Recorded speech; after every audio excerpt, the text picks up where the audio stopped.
Hello friends, NCLEX Saunders 9th edition theory classes अपन study कर रहे थे।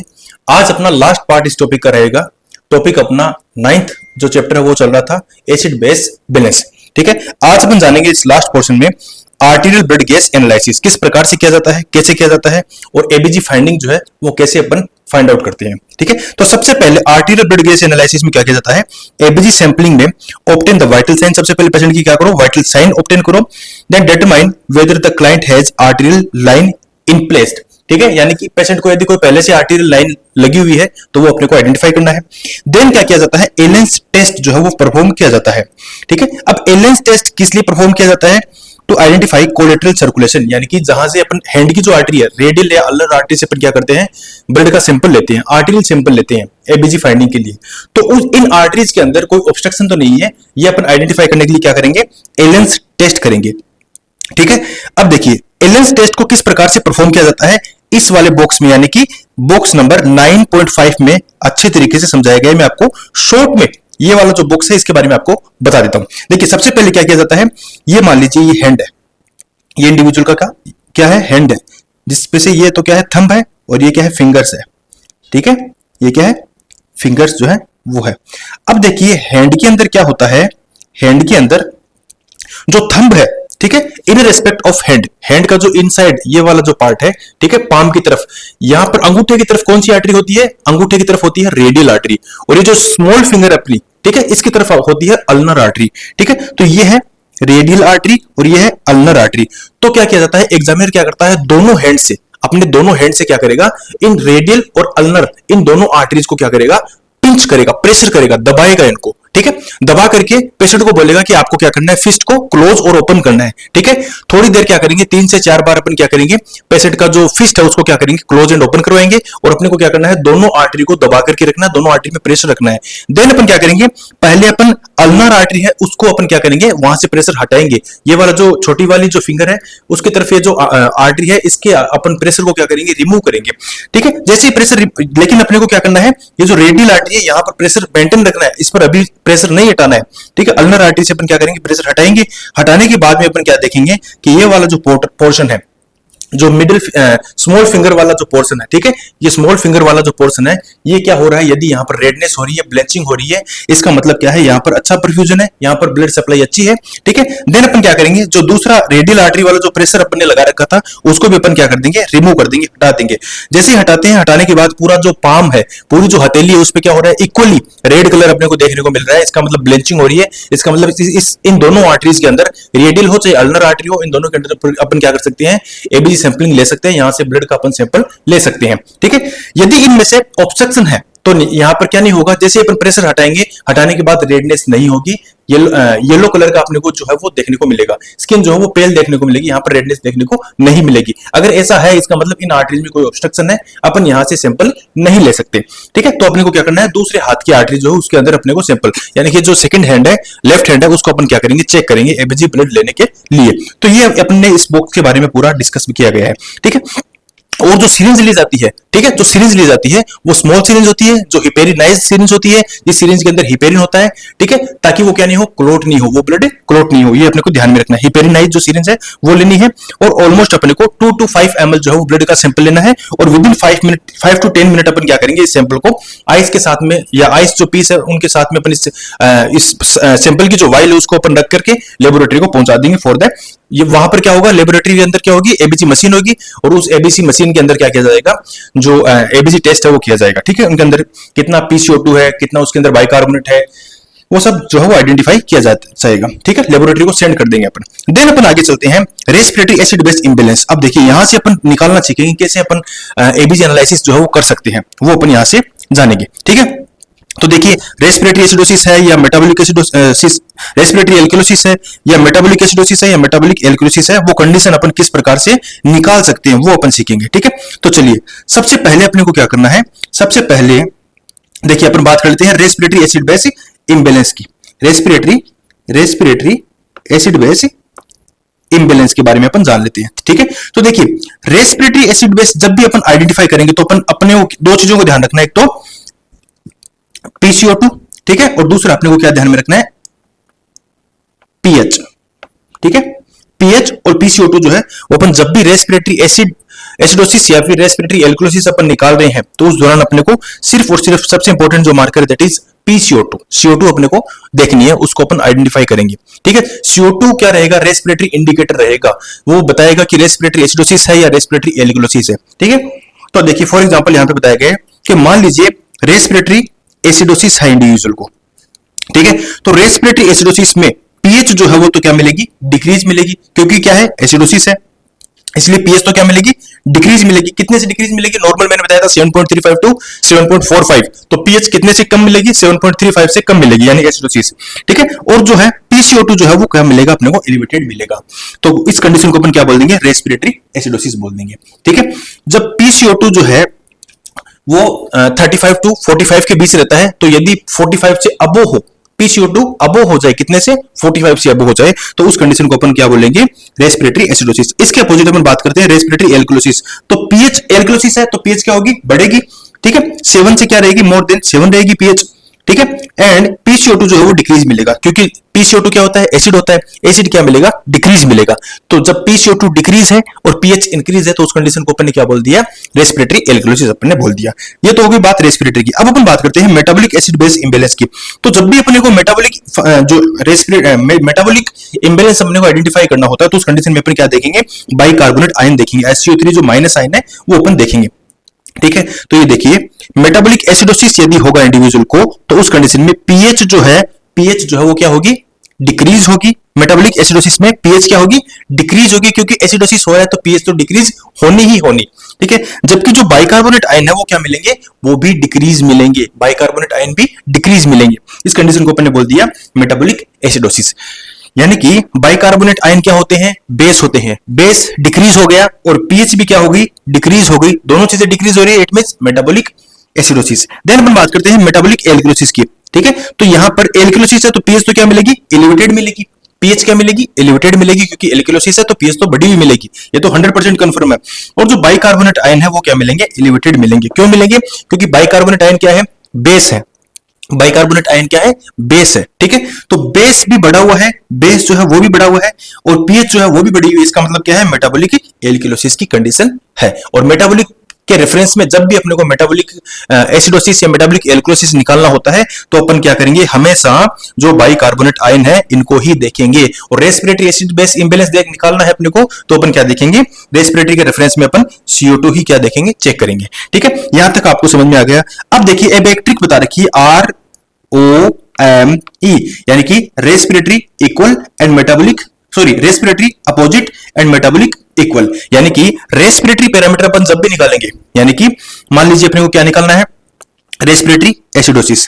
ठीक है, और रेस्पिरेटरी एल्कोलिसिस। ठीक है, तो इस कंडीशन में क्या होगा, देखिए रेस्पिरेटरी जो है वो अपोजिट रहेंगे, यानी पीएच और PCO2 PaCO2 का जो रिलेशनशिप है वो क्या रहेगा, अपोजिट रहेगा। ठीक है ना, देखिए यहां पे क्या बताया, रेस्पिरेटरी एसिडोसिस की बात हुई है ना, ये रेस्पिरेटरी एसिडोसिस की बात हुई है। तो रेस्पिरेटरी एसिडोसिस में पीएच क्या है, डिक्रीज है, जबकि PCO2 क्या है, एलिवेटेड है। पीएच तो क्या है, डिक्रीज है, पीएच तो क्या है, डिक्रीज है, और PCO2 जो है वो इंक्रीज है। तो हो गई ना, अपोजिट हो गए ना दोनों के दोनों। इसी प्रकार से रेस्पिरेटरी एल्कोलिसिस निकाला है मान लीजिए, तो यहां पर पीएच क्या मिलेगी, पीएच इंक्रीज है और PCO2 क्या है, डिक्रीज है। तो इसीलिए कहा है कि रेस्पिरेटरी जो है वो अपोजिट होते हैं, रेस्पिरेटरी इंडिकेटर्स क्या होते हैं, अपोजिट होते हैं, जबकि मेटाबॉलिक इंडिकेटर्स क्या होते हैं, इक्वल होते हैं। देखिए मेटाबॉलिक्स आपको बता देता हूं मैं, मेटाबॉलिक एसिडोसिस की कंडीशन में पीएच जो है, पीएच क्या है, डिक्रीज है, पीएच क्या है, डिक्रीज है, और बाइकार्बोनेट आयन क्या है, वो भी डिक्रीज है। जबकि मेटाबॉलिक एल्कोलिसिस की कंडीशन में पीएच क्या है, पीएच एलिवेटेड है और जो बाइकार्बोनेट आयन है वो भी क्या है, एलिवेटेड है। तो इसलिए ये दोनों इक्वल हो गए ना, ये दोनों के दोनों पीएच और बाइकार्बोनेट का रिलेशनशिप जो है वो मेटाबॉलिक में तो क्या होता है, इक्वल होता है। मेटाबॉलिक एसिडोसिस में क्या होगी, मेटाबॉलिक एसिडोसिस में पीएच भी डिक्रीज होगी और बाइकार्बोनेट आयन भी क्या होंगे, डिक्रीज होंगे। और मेटाबॉलिक एल्कोलिसिस में पीएच भी इंक्रीज होगी और बाइकार्बोनेट आयन भी क्या होंगे, इंक्रीज होंगे। तो मेटाबॉलिक की कंडीशन में तो दोनों क्या होते हैं, पीएच और बाइकार्बोनेट आयन क्या होते हैं, दोनों के दोनों इक्वल होते हैं, इक्वल डायरेक्शन में होते हैं। जबकि जबकि जो रेस्पिरेटरी इंडिकेटर्स है वो क्या होते हैं, उनमें पीएच और पीसीओ2 जो है वो अपोजिट डायरेक्शन में होते हैं। रेस्पिरेटरी के रेफरेंस में दोनों क्या होंगे, अपोजिट डायरेक्शन में होंगे। ये देखिए रेस्पिरेटरी में आप देख सकते हो, रेस्पिरेटरी एसिडोसिस और रेस्पिरेटरी एल्कोलिसिस में दोनों क्या रहेंगे, पीएच और पीसीओ2 अपोजिट डायरेक्शन में रहेंगे। ठीक है, अब देखिए, अब सबसे इंपॉर्टेंट है, अभी जो नीचे का पूरा रेफरेंस है, ये पॉइंट मैंने आपको बता दिया है कि एबीजी फाइंडिंग अपन जब भी निकालेंगे तो रेस्पिरेटरी इंडिकेटर्स जो है और मेटाबॉलिक इंडिकेटर्स है वो किस प्रकार से अपन निकालते हैं। रेस्पिरेटरी इंडिकेटर कौन है, पीसीओ2, और मेटाबॉलिक इंडिकेटर कौन है, बाइकार्बोनेट SCO3 माइनस, ये बताया इसके अंदर। ठीक है, अब अपन बात करेंगे कंपनसेशन और अनकंपनसेशन की। ठीक है, तो ये जो बाकी का ये और ये पूरा पोर्शन है, ये यहां पर दिया हुआ है, इसको समझना अपने को। ठीक है, तो इसको समझने से पहले दो तीन चीजें समझेंगे। एक तो पीएच अपने को पता होनी चाहिए, 7.35 टू 7.45 नॉर्मल रहती है। पीसीओ2 अपने को पता होना चाहिए, तीन चीजें अपने को ध्यान में रहनी चाहिए। दूसरी क्या है, पीसीओ2 जो 35 टू 45 के बीच होना चाहिए, और बाइकार्बोनेट 22 टू 28 के बीच में नॉर्मल होना चाहिए। ठीक है, अब देखिए, अब अपन सबसे पहले बात करेंगे रेस्पिरेटरी एसिडोसिस की। ठीक है, तो रेस्पिरेटरी का मैंने बताया था, चाहे रेस्पिरेटरी एसिडोसिस हो चाहे रेस्पिरेटरी एल्कोलिसिस हो। रेस्पिरेटरी के रेफरेंस में सबसे पहले आप क्या देखोगे, तीन चीजें देखनी है। एक तो आपको पीएच देखनी है, बाइकार्बोनेट देखना है, और आपको पीसीओ2 देखना है। ये O2 नहीं देखना है और पोटेशियम भी नहीं देखना है। ठीक है, तो रेस्पिरेटरी चाहे एसिडोसिस निकालेंगे, अब ध्यान से समझना, रेस्पिरेटरी एसिडोसिस निकालेंगे या फिर रेस्पिरेटरी एल्कोलिसिस निकालेंगे, अपने को सबसे पहले क्या देखना है, एक तो पीएच देखना है और अपने को क्या देखना है, पीसीओ2 देखना है। ठीक है, पीसीओ2 अपने को देखना है, क्योंकि रेस्पिरेटरी इंडिकेटर क्या है, पीसीओ2। अब देखिए, तीन कंडीशन होती है, एक तो अनकंपनसेटेड, दूसरा पार्शियली कंपनसेटेड और तीसरा कंपनसेटेड। ठीक है, अनकंपनसेटेड का मतलब होता है कि जब भी कोई इंडिकेटर, जब भी कोई एसिड बेस इंबैलेंस हो रहा है तो बॉडी उसके अंदर कोई रोल प्ले नहीं कर रही उसको ठीक करने के लिए, वो हो गया अनकंपनसेटेड। दूसरा होता है पार्शियली कंपनसेटेड, यानी कि जब भी कोई एसिड बेस इंबैलेंस हो रहा है तो बॉडी कुछ प्रयास कर रही है, कुछ काम कर रही है, अपनी तरफ से कुछ एक्शन कर रही है ताकि उसको क्या कर सके, पार्शियली उसको कंपनसेटेड कर सके। और तीसरा है कंपनसेटेड, कि बॉडी जो है वो फुल्ली क्या कर रही है, उस चीज को मैनेज करने की कोशिश कर रही है। एसिडोसिस हो गया तो उसको न्यूट्रलाइज करने के लिए बेस बढ़ा रही है, एल्कोलिसिस बढ़ा रही है, और एल्कोलिसिस हो गया तो उसको न्यूट्रलाइज करने के लिए एसिडोसिस की कंडीशन बढ़ा रही है। तो ये तीन चीजें हैं जो अपने को ध्यान में रखनी है। तो देखिए, रेस्पिरेटरी एसिडोसिस की कंडीशन है, तो सबसे पहले अपन बात करेंगे अनकंपनसेटेड। ठीक है, तो रेस्पिरेटरी एसिडोसिस में अपने को क्या मिलेगा, पीसीओ2 जो है वो इंक्रीज मिलेगी, बिल्कुल मिलेगी, क्योंकि CO2 ही क्या है, एसिड है। ठीक है, तो एसिडोसिस की कंडीशन में CO2 तो इंक्रीज मिलेगी, साथ में अपने को पीएच जो है वो क्या मिलेगी, डिक्रीज मिलेगी, पीएच डिक्रीज मिलेगी। ठीक है, पीएच क्या मिलेगी अपने को, डिक्रीज मिलेगी रेस्पिरेटरी एसिडोसिस में। तो ये कंडीशन तो होगी रेस्पिरेटरी एसिडोसिस की। अब देखिए, बात करें अपन अनकंपनसेटेड की, यानी कि जो बाइकार्बोनेट है, पीएच तो CO2 तो क्या हो गया, इंक्रीज हो गया, इसीलिए रेस्पिरेटरी एसिडोसिस हो गया। ठीक है, लेकिन बॉडी जो है वो क्या कर रही है, देखिए बिल्कुल भी बाइकार्बोनेट को, यानी कि ये जो क्या है, ये बेस है, इसको बिल्कुल भी क्या नहीं कर रही, बढ़ा नहीं रही है। बॉडी को क्या करना चाहिए, जब एसिड बढ़ गया, ये एसिड क्या हो गया, बढ़ गया, तो उस कंडीशन में बॉडी को क्या करना चाहिए, इस बेस को क्या करना चाहिए, बढ़ाना चाहिए। लेकिन बॉडी क्या नहीं कर रही, इस बेस को बिल्कुल भी नहीं बढ़ा रही, बेस नॉर्मल ही है। ठीक है, तो इसलिए कंडीशन कौन सी हो गई, अनकंपनसेटेड की। समझ रही बात। देन अपन बात करते हैं पार्शियल कंपनसेटेड की। तो देखिए, पार्शियल कंपनसेटेड कंडीशन में जो पीसीओ2 है वो क्या हो रहा है, इंक्रीज हो रहा है। ठीक है, पीसीओ2 क्या है, इंक्रीज हो रहा है, क्योंकि रेस्पिरेटरी एसिडोसिस है तो क्या होगा, पीसीओ2 तो इंक्रीज होगा। ठीक है, जबकि जो पीएच है, पीएच जो है वो क्या रहेगी, डिक्रीज रहेगी। पीएच डिक्रीज क्यों रहेगी, क्योंकि देखिए रेस्पिरेटरी एसिडोसिस है तो पीएच तो क्या होनी है, डिक्रीज होनी है। लेकिन अब देखिए यहां पर पार्शियली कंपनसेटेड में बॉडी ने क्या किया, जो बाइकार्बोनेट है उसको क्या कर दिया, स्लाइटली इंक्रीज कर दिया। तो ये कंडीशन क्या हो गई, पार्शियली कंपनसेटेड की। और थर्ड कंडीशन इज कंपनसेटेड। तो देखिए पीसीओ2 जो है वो तो बढ़ा हुआ है ही है, क्योंकि रेस्पिरेटरी एसिडोसिस है, तो पीसीओ2 तो बढ़ा हुआ है, और जो बॉडी है उसने क्या किया, देखो ये देखिए, जो बाइकार्बोनेट है इसको क्या कर दिया, इंक्रीज कर दिया। एसिड बढ़ा हुआ है, उस कंडीशन में उसको मैनेज करने के लिए बॉडी ने क्या किया, बॉडी ने बाइकार्बोनेट जो है उनको क्या कर दिए, उनको इंक्रीज कर दिया। ठीक है, और साथ ही साथ पीएच जो है वो भी क्या हो गई, वो बड़ी है, पीएच भी क्या हुई है, बड़ी हुई है। देखिए डिक्रीज थी, डिक्रीज से वो कहां गई, नॉर्मल की तरफ आ गई, यानी पीएच भी क्या हो गई, बढ़ गई। यानी बॉडी ने क्या किया है, फुल्ली कंपनसेटेड करने की कोशिश की है। यानी रेस्पिरेटरी एसिडोसिस की कंडीशन थी जिसमें पीएच बढ़ी हुई, CO2 जो है वो बढ़ा हुआ है।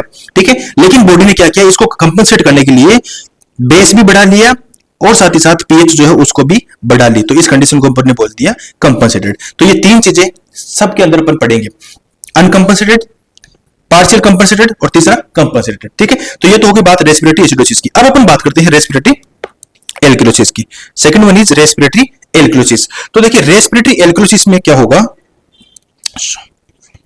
रेस्पिरेटरी एल्कलोसिस में पीएच जो है, पीएच क्या होगी, डिक्रीज होगी। पीएच क्या होगी, पीएच तो डिक्रीज होगी। ये देखिए रेस्पिरेटरी एल्कलोसिस, रेस्पिरेटरी एल्कलोसिस, इसके अंदर क्या होगा, रेस्पिरेटरी एल्कलोसिस में पीएच जो है वो क्या होगी, पीएच सॉरी रेस्पिरेटरी एल्कलोसिस में जो PCO2 है, PCO2 क्या होगा, डिक्रीज होगा।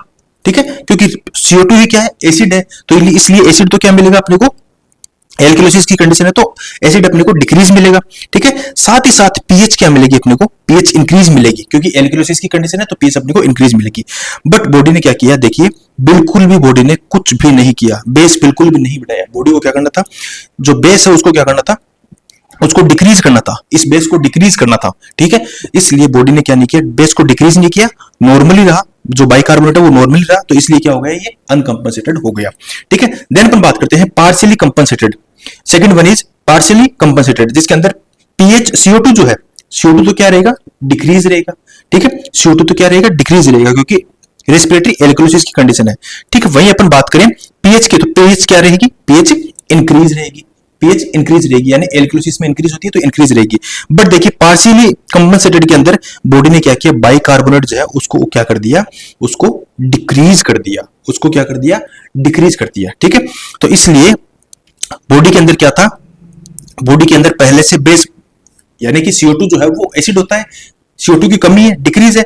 ठीक है, डिक्रीज है CO2, तो उस कंडीशन में यानी कि बेसिक एनवायरनमेंट है बॉडी के अंदर, तो बॉडी ने क्या किया, पार्शियली कंपनसेटेड करने की कोशिश की, ये जो बेस है बाइकार्बोनेट है उसको भी क्या कर दिया, डिक्रीज कर दिया। ठीक है, तो इस प्रकार से हो गया पार्शियली कंपनसेटेड। बात करते हैं फुल्ली कंपनसेटेड, तो पीएच तो क्या थी, डिक्रीज थी ही थी। ठीक है, अब बॉडी ने क्या किया, बाइकार्बोनेट भी डिक्रीज किया, एक तो ये तरीका अपनाया, और दूसरा इसने इसके साथ में क्या किया, जो पीएच है उसको भी क्या की, थोड़ी सी नीचे लेके आया, पीएच भी क्या किया बॉडी ने, नॉर्मल रेंज भी लेके आया। ठीक है, यानी कि पीएच जो बढ़ी हुई थी एल्कलोसिस की तरफ थी, उसको उसने बॉडी ने क्या किया, डाउन लेके आया। ठीक है, एसिड की तरफ लेके आया, तो ये हो गया रेस्पिरेटरी एल्कलोसिस फुल्ली कंपनसेटेड। ठीक है, वहीं अपन बात करते हैं मेटाबॉलिक एसिडोसिस। तो देखिए मेटाबॉलिक एसिडोसिस में अपने को अब यहां पर तो क्या देख रहे, रेस्पिरेटरी में तो अपन क्या देख रहे थे, PCO2, लेकिन मेटाबॉलिक में अपन पहले क्या देखेंगे, HCO3- यानी बाइकार्बोनेट देखेंगे। तो देखिए मेटाबॉलिक एसिडोसिस में क्या होगा, जो बाइकार्बोनेट है वो क्या है, डिक्रीज है, बाइकार्बोनेट आयन क्या है, डिक्रीज है, और पीएच क्या है, पीएच भी क्या है, डिक्रीज है, इसीलिए एसिडोसिस हुआ। ठीक है, बट बॉडी ने क्या किया, जो CO2 है इसका अपोजिट जो एसिड है वो नॉर्मल ही रेंज में रहा, इसलिए बॉडी ने कोई कंपनसेशन नहीं किया, दिस वन इज अनकंपनसेटेड। वही अपन बात करें पार्शियल कंपनसेटेड की, तो मेटाबॉलिक एसिडोसिस के अंदर पार्शियल कंपनसेशन की बात करें तो पीएच जो बाइकार्बोनेट है वो तो क्या है, डिक्रीज है, बाइकार्बोनेट तो डिक्रीज है, इसीलिए क्या हुआ, मेटाबॉलिक एसिडोसिस हुआ। ठीक है, साथ ही साथ पीएच क्या है, पीएच क्या है, वो भी डिक्रीज है, क्योंकि मेटाबॉलिक एसिडोसिस की कंडीशन है। बट देखिए बॉडी ने क्या किया, ये जो एसिड है CO2, partially pressure of CO2 है, CO2 को क्या किया, डिक्रीज करना स्टार्ट कर दिया, यानी कि बॉडी ने एसिड को डिक्रीज करना स्टार्ट कर दिया। ठीक है, तो इस कंडीशन में बॉडी ने क्या किया, पार्शियली कंपनसेशन करने की कोशिश की। थर्ड वन अपन देखें फुल्ली कंपनसेशन, तो मेटाबॉलिक एसिडोसिस है तो पीएच बाइकार्बोनेट तो क्या में रहेगा, डिक्रीज रहेगा, बाइकार्बोनेट डिक्रीज है। ठीक है, पीएच क्या है, नॉर्मल रेंज में है, बॉडी ने क्या किया, पीएच को अल्टर्ड किया। ठीक है, पहले क्या थी, पीएच डिक्रीज थी, अब पीएच को इसने बॉडी ने क्या किया, बढ़ाया, एल्कलोसिस की तरफ लेके गया ये। ठीक है, और साथ ही साथ जो CO2 है उसको भी क्या किया, डिक्रीज किया, CO2 को भी क्या किया बॉडी ने, डिक्रीज किया, क्योंकि CO2 क्या है, एसिड है। ठीक है, और एसिडोसिस की कंडीशन पहले से हो रखी है, तो बॉडी ने क्या किया, दो काम किए, एक तो CO2 को क्या किया, डिक्रीज किया, और पीएच को थोड़ा सा बढ़ाया। ठीक है, तो दोनों काम करके बॉडी ने क्या किया, कंपनसेशन करने की कोशिश की।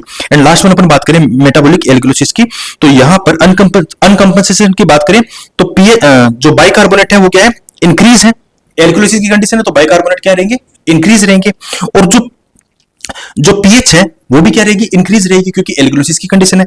अब देखिए बॉडी ने क्या किया, बॉडी को CO2 जो है उसको क्या करना था, इंक्रीज करना था। ठीक है, क्योंकि CO2 एसिड है, एसिड को बढ़ाना चाहिए था, बट बॉडी ने नहीं बढ़ाया, ये नॉर्मल रेंज में है, तो इसलिए ये क्या है, अनकंपनसेटेड मेटाबॉलिक एल्कलोसिस। वहीं अपन बात करें पार्शियली कंपनसेटेड की, तो देखिए जो बाइकार्बोनेट है वो तो इंक्रीज रहेंगे। ठीक है, जो पीएच है, पीएच क्या है कि इंक्रीज होगी, पीएच इंक्रीज होगी, क्योंकि एल्कलोसिस की कंडीशन है। अब बॉडी को जो है वो इसका अपोजिट जो एसिड वाला मार्कर है यानी कि PCO2 है, उसको बॉडी ने क्या किया, बॉडी ने इंक्रीज किया, स्लाइटली इंक्रीज किया, इसका मतलब बॉडी ने क्या किया, पार्शियली कंपनसेटेड करने की कोशिश की। ठीक है, इसका मतलब अपन बोल सकते हैं दिस कंडीशन इज, जो ये जो सेकंड कंडीशन है ये क्या होगी, partially compensated metabolic alkalosis. Then अपन बात करें third one is, third condition में जो बाइकार्बोनेट है वो तो इंक्रीज रहेंगे, ठीक है, और जो बॉडी की पीएच है वो क्या हो रही है, अब वो नॉर्मल हो रही है। बॉडी ने क्या किया, पीएच को थोड़ा सा क्या किया, नॉर्मल किया, ठीक है। पहले इंक्रीज थी, बढ़ी हुई थी एल्कलोसिस में, अब बॉडी ने पीएच क्या की, डिक्रीज की। डिक्रीज यानी वो क्या कर रही है, बॉडी क्या कर रही है, एल्कलोसिस को डिक्रीज कर रही है, एल्कलोसिस को डिक्रीज कर रही है और एसिड की तरफ जा रही है, ठीक है। तो पीएच क्या हो गई, डिक्रीज आएगी यानी नॉर्मल रेंज में आएगी।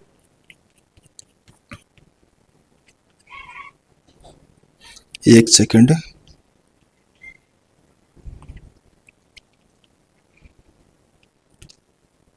पीएच क्या आ गई, ये देखिए पीएच जो है वो नॉर्मल रेंज में आ गई, पीएच जो है वो नॉर्मल रेंज में आ गई, ठीक है। देखिए बाइकार्बोनेट क्या था, बढ़ा हुआ था, ये देखिए बाइकार्बोनेट क्या है, बढ़ा हुआ है, इंक्रीज है। मेटाबॉलिक एल्कलोसिस की बात हो रही है तो बाइकार्बोनेट इंक्रीज है, और पीएच जो है वो क्या है, पीएच बॉडी ने क्या की, डिक्रीज करने की कोशिश की, ठीक है। पीएच को क्या किया, डिक्रीज करने की कोशिश की, क्योंकि ऑलरेडी एल्कलोसिस की कंडीशन में पीएच बड़ी होती है, तो बॉडी ने पीएच को डिक्रीज किया, एक तो काम ये किया, और साथ ही साथ जो एसिड है उसको बढ़ाया, एसिड है उसको बढ़ाया, यानी PaCO2 जो है उसको बढ़ाया। तो बॉडी ने दो काम किए, क्या किए, एक तो पीएच जो है उसको डिक्रीज करने की कोशिश की, यानी नॉर्मल रेंज पे लेके आया बॉडी, और सेकंड काम क्या किया बॉडी ने, जो CO2 है यानी कि जो एसिड है वो क्या किया, इंक्रीज किया। तो एल्कलोसिस की कंडीशन है उसमें एक तो CO2 यानी कि एसिड इंक्रीज हो गया, ठीक है, और जो पीएच है वो भी क्या हो गई, एसिड की तरफ आई है। तो इस प्रकार से इस कंडीशन को हम बोल देंगे फुल्ली कंपनसेटेड या कंपनसेटेड। तो ये था respiratory and metabolic acid base imbalance.